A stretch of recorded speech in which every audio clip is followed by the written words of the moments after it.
Good morning, good afternoon, good evening, wherever you are, whatever you're doing, and welcome to Sunday's episode of the Daily Red on Sunday, the 15th of September, the day after the game against Nottingham Forest. And people, they say misery loves company, don't they? Unfortunately, I've got someone else to dissect it with me as ever. I've got Grizz Khan with me to talk to everything about Nottingham Forest, everything about Arne, and see if we can find a bit of solace in the AC Milan game and things coming up. So I know the answer already, Grizz, but how are we this morning? You know the answer already, so let's try to not sugarcoat the answer and say we are. Is it fair to say we are in a slight state of shock? Now that wouldn't be the case.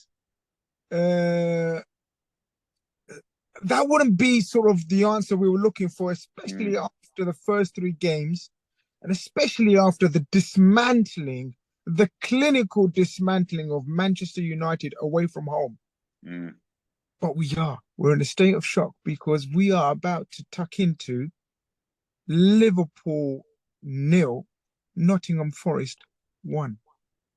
Yeah, I mean, I said this to you before we sort of pressed the record button here, Grace. We've got to be honest.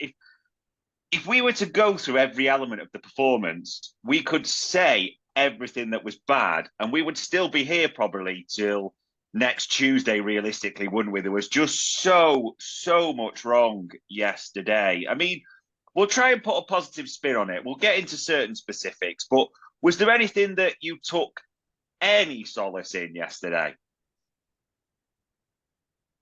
Oh gosh, Dave. And I'm not one of these. Anyone who's been listening or reading or watching my rubbish over the years will know I'm not a half glass empty type of guy. Usually a half glass full type of guy, and Mm. tries to sort of take the positives and tries to keep moving forward. So when you ask me this, even for me, it's tough to pull out some positives, but I will. For the sake of your question and for the sake of the show, we will, because there has to be surely, right? Mm. I will say the continued performance levels of Gravenberch encouraged me. I thought amongst threes and fours and twos in ratings, I think he's the highest one that I gave a rating to. So Ryan Gravenberch gets a 5 for me, which makes him the star man Yeah. amongst a bunch of ones and twos and at Max's threes. So Ryan Gravenberch, I thought, wasn't brilliant, but Mm. was nowhere near as bad as the other 9 or 10 players. I thought he was okay and done what he has been doing, which is continuing to show improvement and understanding of the position. Um, Before his second half, couple of errors, I thought Mm. Virgil was stable and continued to exert control and authority like the good old Virgil that we've been accustomed to. And Luis Diaz started off really well, but then faded. That's about it, Dave.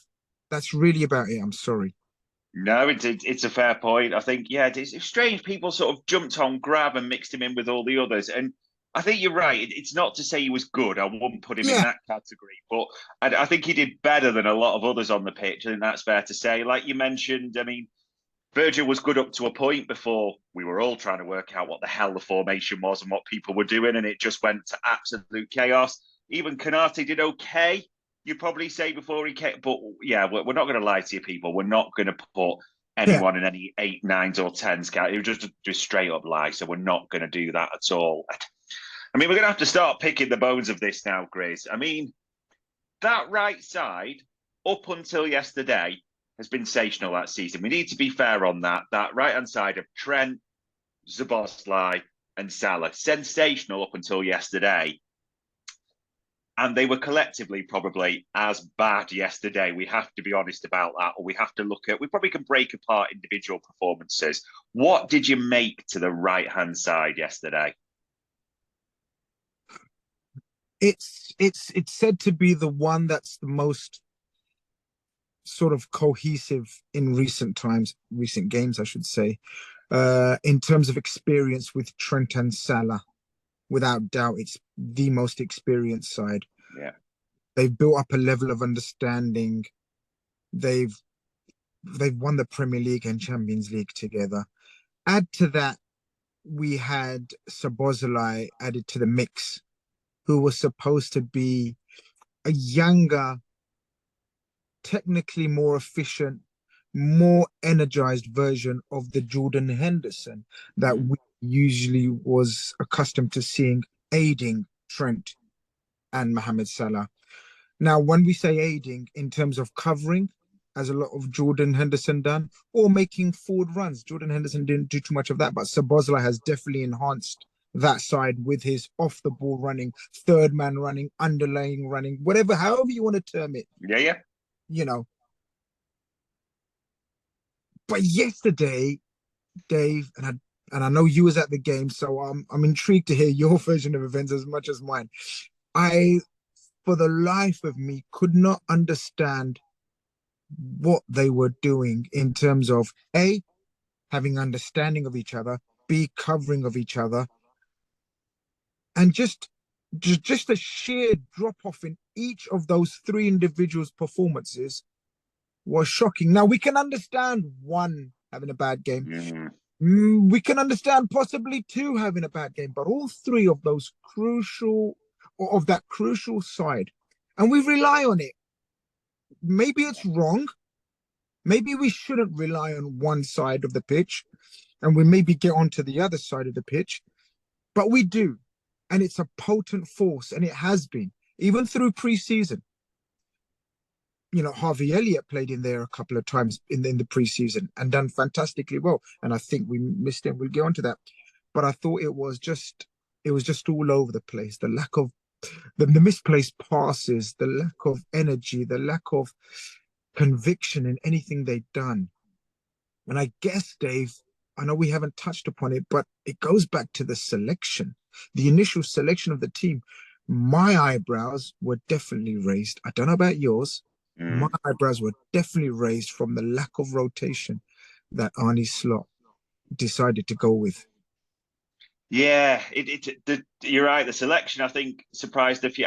I got it to an extent. I think we all had okay, he sees this as his strongest lineup, but they've come from South America. We know how that can affect McAllister with the travelling and all the different bits. So there was eyebrows raised, no doubt about that.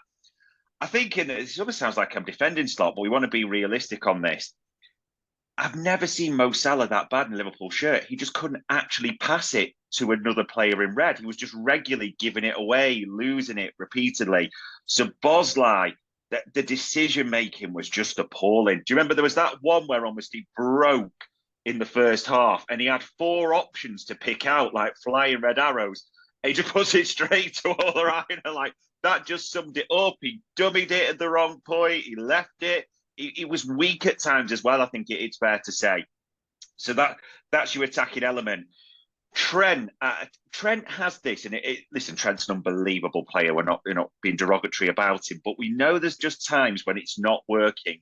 Trent, for want of a better phrase, his head can go. We see it at times, and everything's a Hollywood pass, isn't it? Trying to hit the instead of just a simple recycle. And again, it was interesting. I don't know what you made of this. It was a bit all over the place, like the team were at right back.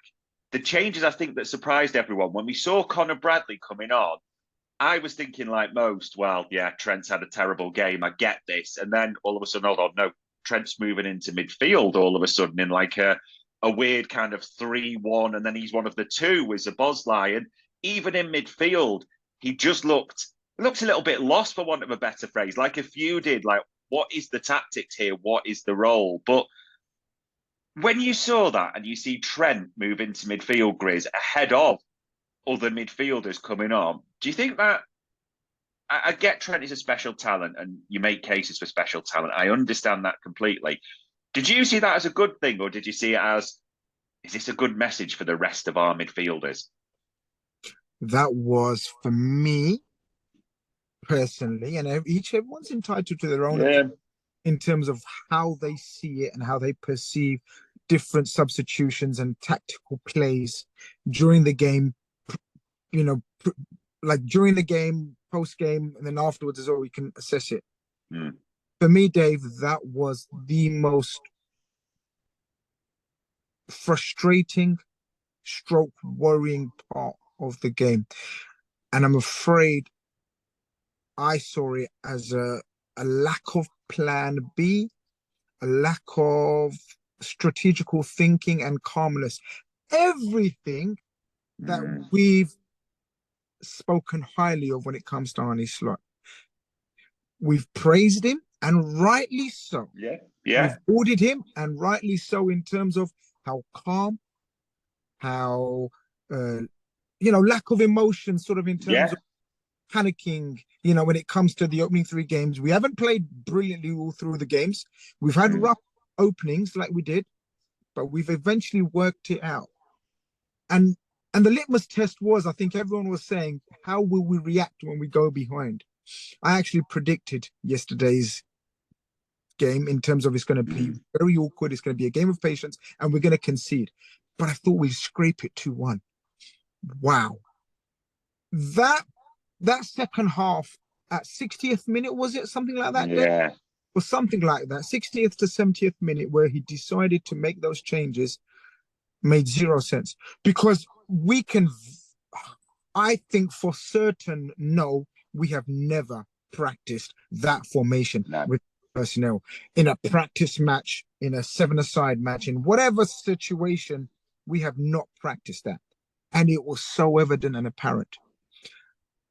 I worry that was a panic move, but we hope that he has learned the most from that, especially that patch and that period, and he all comes back to normality and he doesn't have that panic attack. It's fine to have a panic attack in a one-off game, in a one-off situation. It happens. It happens to the most calmest people. And Slot gives the impression he's one of the calmest people around. But I would hate to see that again. Dave, that reminded me of, do you remember when Mourinho used to just go mad with the formation and invent formation in his head? And that was the latter day Mourinho. It was never the calm, cool, calculated Mourinho. Guardiola, Jurgen Klopp had these kind of moments where they invent a formation. It's always they have plan A, B, and C. To me, and I may be wrong, Dave, it might have been practiced, but it definitely didn't look like it was practiced or planned. It was just, right, we need to just throw as many attackers and have as less defenders on the pitch as possible. That was not encouraging. No, it almost it's like you said, you think of those words for Arne Slot so far: cold, calculating, business-like. I've always thought, which I've liked so far, business-like over emotion. That's one of the changes I enjoyed. At times, it felt like a 15-year-old on Championship Manager at the end of the game was controlling it, because you looked at the three at the back. What was that, Dave? You was at the game. How did it look from your viewpoint? Like, what was that? Because I think where he completely lost control was bringing on Tsimikas and Bradley. Now, Bradley is known for his energy and his ability to go on the overlap and on the underlap, in terms of up and down that wing. And Tsimikas is definitely not known for his defending as a central defender, as a left-sided centre-back. For his delivery, for his two-footedness, yes. For his creativity, yes. He's totally nullified both players' attributes in telling them to partner Virgil van Dijk, who's not the youngest and not the most mobile anymore, as the sole centre-back, and totally nullifying the two said substitutes' attributes. Wow. Yeah. The whole point is when you see the subs coming on, and I see Bradley on the touchline, I'm thinking there's two things I said to Mark, who was with, and we do red alert together. We said, watch Trent's reaction. We'll see if he's in a huff. But by the way, Trent's got no excuse if he's in a huff because he's been terrible today. And I get that substitution because naturally we're all thinking Bradley for Trent. That's likewise. Tsimikas, I thought, yeah, okay. Robbo maybe looking a bit tired. He just got that yellow where he'd had to take their player on the break. And also I'm thinking, Tsimikas, what's his strength? He can whip balls in. So Gakpo, that's an option there. And I got that. So like, okay, I get why he's doing this. And then you were like, no, he's moving Trent into midfield and McAllister. And, all of a sudden you were trying to like do mental gymnastics in your head. And then you looked at it, Grizz, like you said, almost the three with Bradley on the right and Tsimikas on the left, which instantly negates their strength, instantly negates what they're good at straight away and almost exemplifies what they're not good at. Because, I felt from a bit, but Conor Bradley got roasted by Odoi, didn't he, a couple of times in for the goal? Roasted. There's no two ways about it. Tsimikas, wild at left centre-back, just thrashing in a duck out of water completely. But you're negating all his strengths. You're wondering that. Then in front of them, Ryan Gravenberch is now just isolated a little bit, getting the ball a lot, but looking and just seeing a wall of bodies because Forest have packed that. There's no real movement. Gakpo's not burning. Nunez isn't. There's no space for him to go behind or anything. And Salah, we know what was happening there. So the biggest worry for me yesterday was that, I think you used the right word. It was what I was thinking. Slot panicked a little bit. What I assumed would be was, I thought, okay, you've seen that. Trent's not coming well. Okay, Bradley on, but it wasn't. I even wonder yesterday, and I was going to ask you this, Salah was that bad yesterday. Listen, Mo Salah's a legend. He's the best player in the league still for me and all that. Even the best have a bad day. Do you think he regrets not having Chiesa on the bench yesterday? Yeah, that's a difficult one to answer without knowing the levels of fitness. And in terms of would he have taken advice from the sports science team? But 10 minutes of Chiesa, 10, 15 minutes, would he have lifted the crowd? Yes. They've rejuvenated the crowd in terms of giving something to look forward to. Yeah. Yes. But again, that's a difficult one to answer without knowing the sports science teams. Mohamed Salah it's a difficult one. The only substitution I would have struggled to make, and I have sympathy with Arne in making is the Mohamed Salah one, because that was a hall of shamer performance from Mohamed Salah. I don't believe I can remember a worse performance from Mohamed Salah. Maybe I can if I really think about it, but I can't. At the top of my head, I can't think of a worse performance. I was shocked that it was Luis Diaz that came off, Dave. We haven't touched upon Jota, who was as Mohamed Salah. Yeah. But focus on Mohamed Salah because it's Mohamed Salah. So Jota was equally as bad, but then we know Jota, if he doesn't score goals or get you a goal, and he hasn't got the ability to maneuver the centre-backs, his actual link-up play and the technical side of his game is not neat. I think that's the best, politest way of putting it. I thought Diaz was our most dangerous outlet, yet he was the one that was hauled off. But this is where the sympathy is with Mohamed Salah, because we've seen him have awful games before, but then Mohamed Salah has those Mohamed Salah moments. Yeah. And you kind of think, maybe he's having a stinker. Maybe there's a Mohamed Salah moment there. So that's where the only sympathy lies. The rest of the substitutions, the rest of the changes didn't make any sense. Yes, Chiesa would have made a difference in terms of the mood because the crowd needed a mood improvement. Now, we know Arne Slot isn't the vociferous type, the emotional type. You can see him in his arms pumping the crowd. He's not that type of player. But as a substitution, a player, a change can make that. I don't feel any of his changes were inspirational, Dave. They were very, very they lacked it. I can't say they lacked imagination because that was a wild imagination Mm. formation by the end, but they didn't make sense. Curtis Jones didn't look at all at the races when he came on. Nunez had 8 touches. Yeah. Nunez had 8 touches in approximately 30 minutes of play. And I don't know if you want to go back to the sort of start where Nunez had a whole 2 weeks practice training with the coaches and the manager, whilst Jota and Diaz and Salah were away. Nunez was at the ground, must have been spoken to, coached, ready, raring to go. Dave, I'm slightly worried if Nunez doesn't get to start in these kind of games.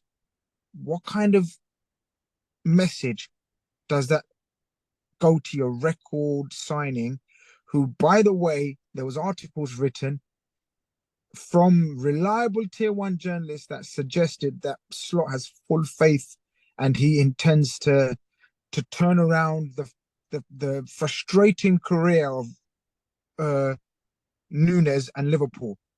Has that been shown to you? Is that evident in the opening 4 games? To me, it's further away from from what was suggested than closer. That's just me. Yeah, I think on that point you are starting to wonder. I mean, Milan might tell us a bit. We'll have to see who starts it in that number 9 spot there. But yeah, I'll be honest, Grizz. Even I'm starting to think that does he even really fancy him? And even with Chiesa now in the mix, it actually wouldn't surprise me too much if there's occasions where we see Chiesa right and Salah central. That would not surprise me at the same time. You do just have questions around how Slot sees it. I mean, I suppose flipping that, thinking of how people and other managers see Slot, and it is early, so we can overanalyze this, don't get me wrong. Yeah. Did Nottingham Forest give others a bit of a blueprint in terms of if you go to Anfield, if you absolutely pack that midfield, put everything in the middle, force them out right wide, Liverpool, get numbers behind the ball, they will struggle to go through and beat that low block. Is there a bit of a worry there's a blueprint been shown there? I don't think, and I hope that our new coach and his staff are that naive to think that that's not how 90% of the teams will play us, especially at Anfield. Yeah. So I'd like to think it's not something they're like, oh, is this how the Premier League is going to work? And is this how, as I said, apart from Arsenal, Man City, maybe Spurs, I don't know of a team that's not going to set up similarly to that. I saw the lineup yesterday of Nuno, and listen, sometimes it's very easy to detract from the opposition's performance, and especially, and I thought he was A1. I thought it was his plan, his tactics, and his players, more importantly, played probably the game of their lives in terms of the performance. I thought they were fantastic. I saw their formation. They've usually been playing a 4-pronged attack with Hudson-Odoi, Elanga, a striker, whether it's Wood or and then Gibbs-White, who's been very forward thinking. They changed that. They threw that out the window. Michael Wood was the only man up front, pressing like a demon. Gibbs-White joined a 4-man midfield. They played a central midfielder out on the left. They played hard-working winger in Dominguez and totally took off their attacking intent for that first opening hour. It worked a treat, Dave. We know we've been focusing through the middle. Slot's been talking about control, poise, passing, especially through the central areas. And he negated that. He totally negated that by filling it up with hard-working midfielders and pressing us like mad. So I don't think we should be shocked. And I don't think we should be saying, oh, that's a blueprint of how teams will play against us. I think we should know that. I think he should have catered for that. I think, he has to have plans to negate that. And it's interesting because we'll get the test. And I know AC Milan's next, but Bournemouth. Bournemouth will be exactly that, Dave. exactly that. So I'd like to think that we're not shocked and naive to think that that's not how teams are going to play us.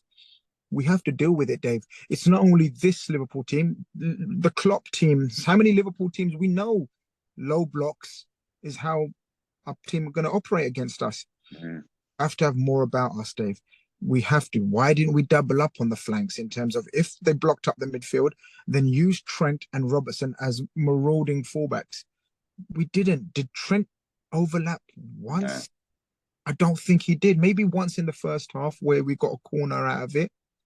Did we try anything different? No. So worrying, maybe not yet, because we at the moment we'd like to think it was a one-off. But it happens if it happens next week and there's a similar game plan and there's a similar result.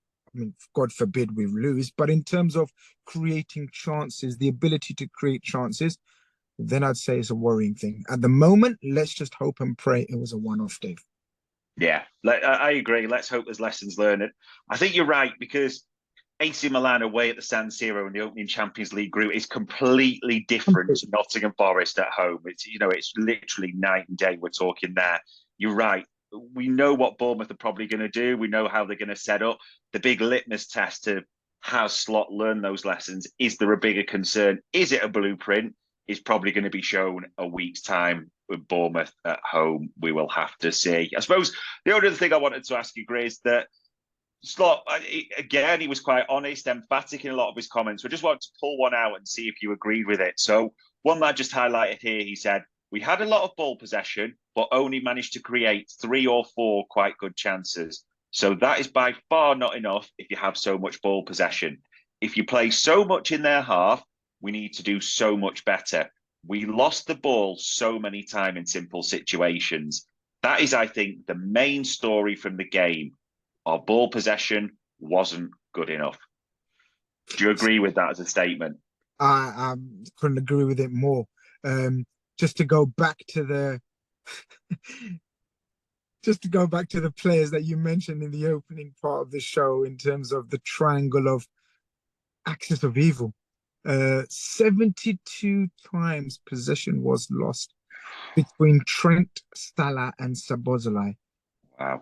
That's just footballing suicide. Mm. I mean, how do you explain that? We're talking about world-class players there, Dave. We're not talking about novices. We're not talking about debutants. We're not, as I said, the most experienced side of our team. Okay, Szoboszlai is fairly new, but you know what I mean. Yeah. Like between them 3 players, when I read that stat, 72 times possession lost, there's like you can just envisage how that performance must have looked without watching the game. Yeah. That's unheard of. You can imagine that leading to frustration within the team, within the coachings and the fan base. The people at the ground must have been oohing and ahhing and moaning. Like every time, that every time the ball's help that doesn't help with momentum. That doesn't help with sort of the mood of the crowd, uplifting of the crowd. And it happened time and time again. And it actually, you were spot on earlier where you said it ended up with Trent trying a Hollywood pass every time he had the ball. Yeah. And that didn't help with the control and the poise. And I don't know about you, but I don't recall a chance in the last 20 minutes. That Szoboszlai shot that kind of went for a corner. Yeah. That was it, Dave. And that's unheard of for Liverpool kicking towards the Kop at Anfield, chasing a game. It's unheard of. And that's how bad. Yeah. There was no crescendo, which is one of our favourite words of the summer, was there? There was no frenzy. Even, and we shouldn't always harp back. I get that, but that's not what we've come to expect. I think it's fair to say the word I was thinking yesterday, you could sense it in the crowd. There was a lack of belief from about 70 minutes when that goal went in that something was going to happen, which is quite damning. All you can hope is, like we said, Grizz, this is just a terrible day for Slot, the players, and it's a one-off. There's lessons learned. And you go from there. And I mean, they've got a quick chance to put stuff right because they are flying out probably to Milan very, very shortly. I mean, I know I'm throwing you a bit of a loaded grenade here. Milan away, San Siro. What changes are you making for this one? I done a post-match reaction on my channel yesterday, and I think I got carried away, and it's fine. You get carried away Yeah, sometimes. I think I overreacted, and I said, "Give me 24 hours to compute, and maybe I'll change my mind." But yesterday, Dave, I picked pretty much a different 11. And people were laughing in the comments and saying, "Oh my, calm down," or some were agreeing. And mm. it depends on your level of emotion at the time, because that's how annoyed I was, Dave. But there's two ways of looking at it now, and this is what's intriguing. We're learning new things from about Yeah, Slot time, right?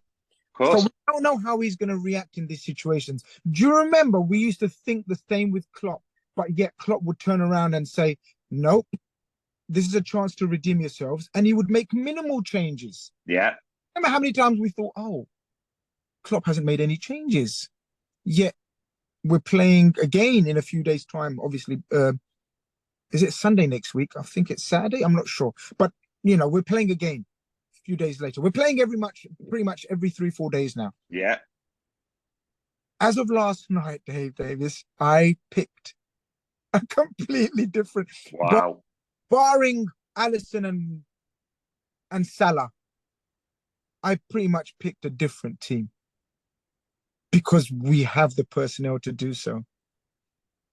At the moment, AC Milan, Champions League, I'm so happy. I'm so grateful. Mm. Champions League is the best competition in the world. We're back where we belong. Yeah, But right now, the only thing on my mind is Bournemouth at home next week, because I so badly want to remain in a title race in and around, because we don't know what's around the corner for Man City in that case, and a points deduction. Dave, I don't want to have any regrets if there is a points deduction lined up. So AC Milan right now, and I know you've asked me about specifically AC Milan on Tuesday, I couldn't give a doop right now. I mm. hope tomorrow I feel a bit more, okay, Champions League. We'll Yeah, see them training. We'll see all the build up to the AC Milan. The players, AC Milan had a resounding 4-0 victory. yeah. They're suddenly in great form. And and hoping, and I will get back into the swing of things in AC Milan. But as of now, I can't stand these Liverpool players. I'm so angry and frustrated with them.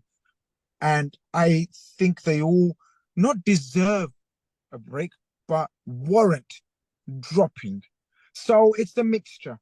I think there will have to be changes, Dave. Forget Grizz Khan's 9-10 changes. He had a moment. It's fine. We're human. We have moments. But let's get back to rational, logical calmness and thinking. I think we're expecting 3 or 4 changes, Dave. I don't know about you.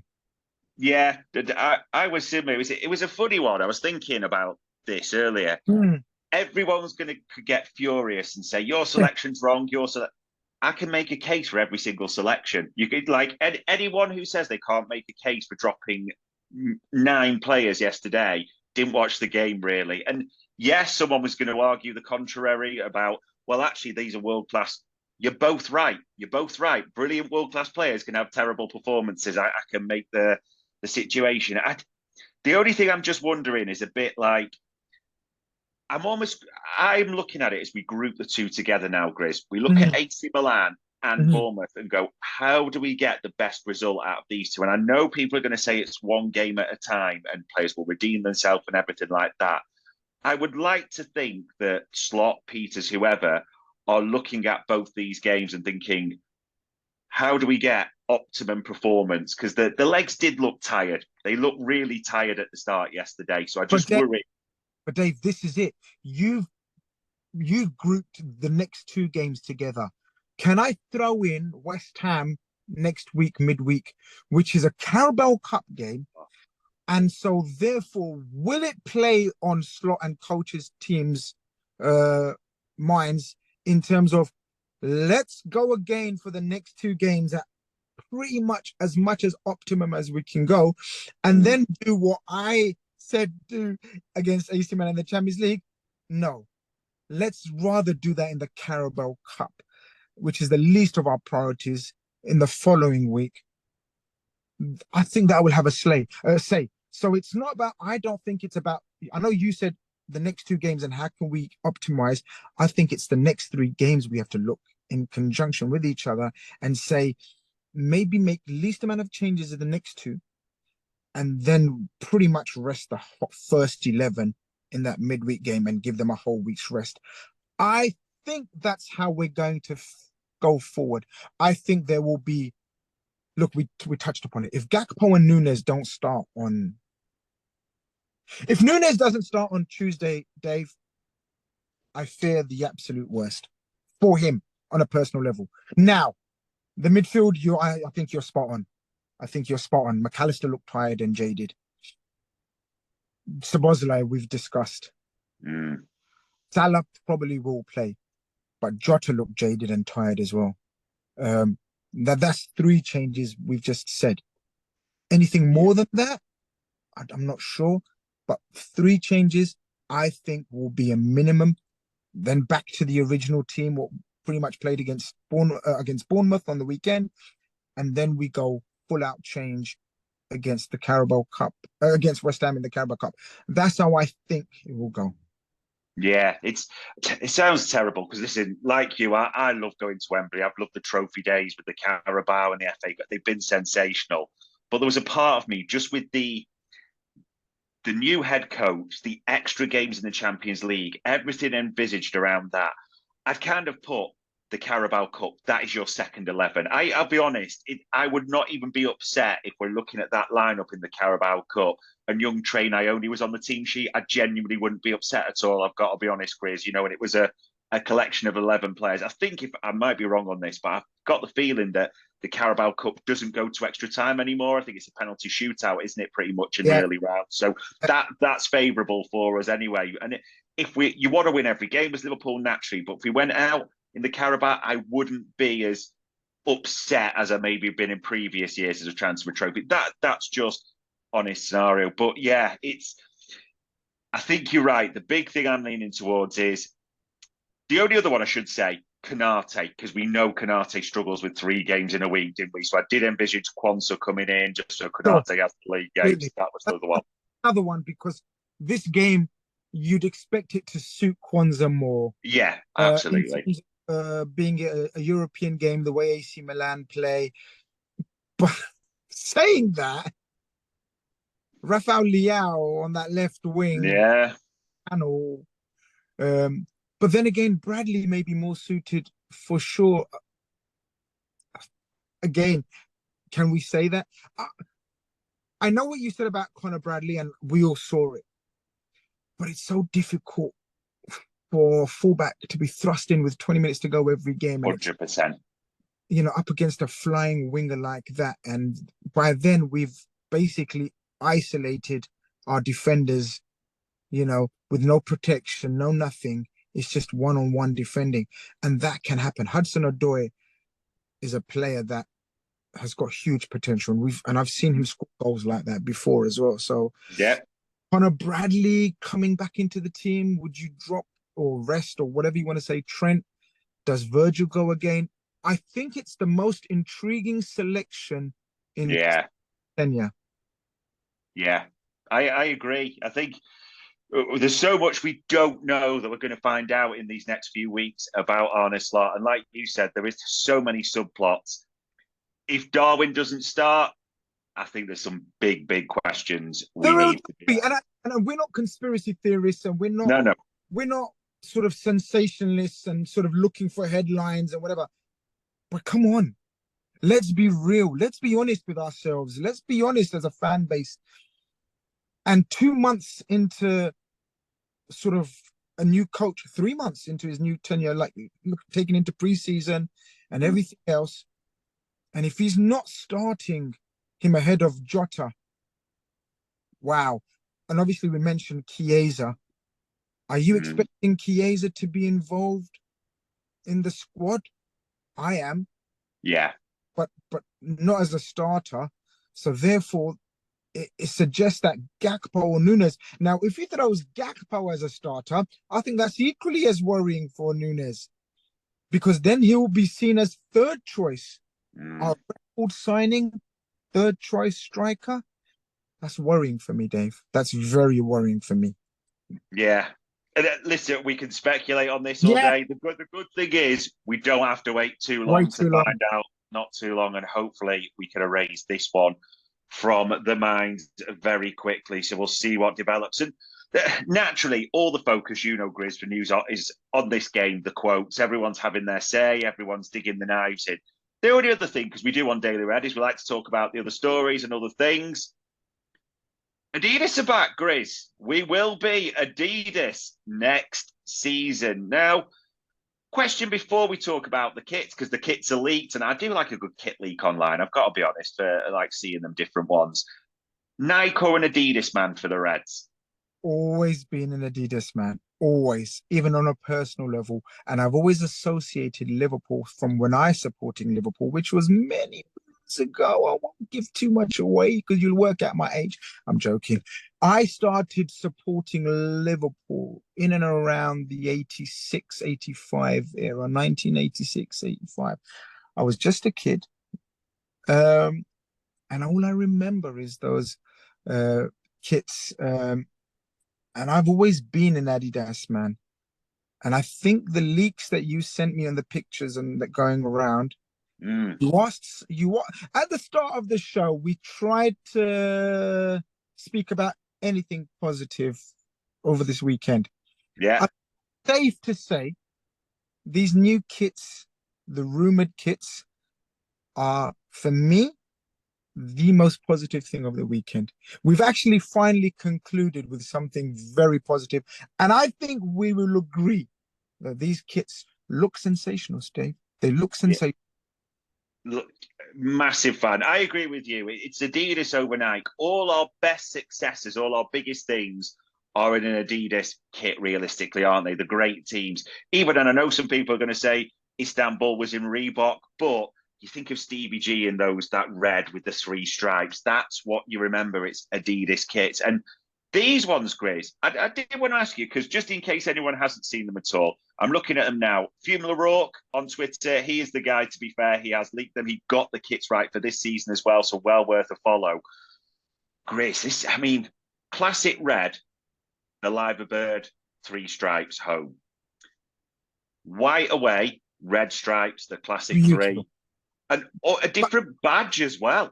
But get to the best one, Dave. I don't know if you're going to get to the best one. I don't know. You might not agree, but I think the green one is absolute golden. Absolutely, yeah. The green one, ladies and gents. Again, the classic three stripe and almost the 80s emblem as well with the live thing. So 3 different emblems. The colours. Am I being too strong? This just looks right, doesn't it, Grizz? These three kits. I don't think you're being too strong at all, because I'm with you. We're both grown-ass adults. Yet here we are salivating over the kits. Yeah.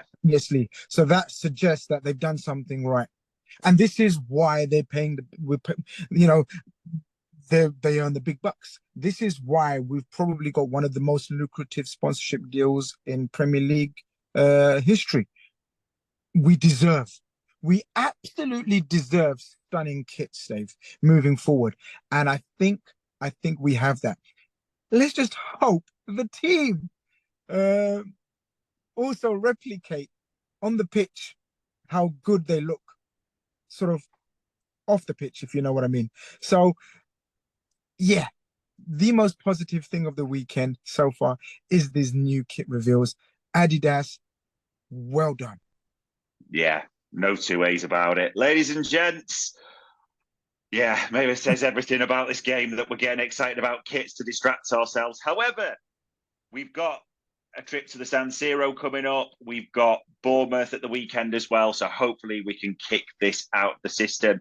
On Anfield Index, we'll have various things. We'll have Media Masters tomorrow with David Lynch. We'll have almost a post-match Raw because the San Siro comes. Things move on quickly. Grizz, I'm suspecting it's going to be a mad busy week for yourself as well at the same time.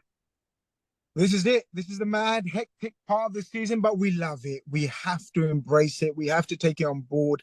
Big clubs, big schedules, big matches. Yeah. Bring it on. Yeah, absolutely. So, ladies and gents, on Sunday, the 15th of September, do whatever you can to enjoy the rest of your weekend. All it leaves me to say from me and Grizz on the Daily Red is fingers crossed for next week.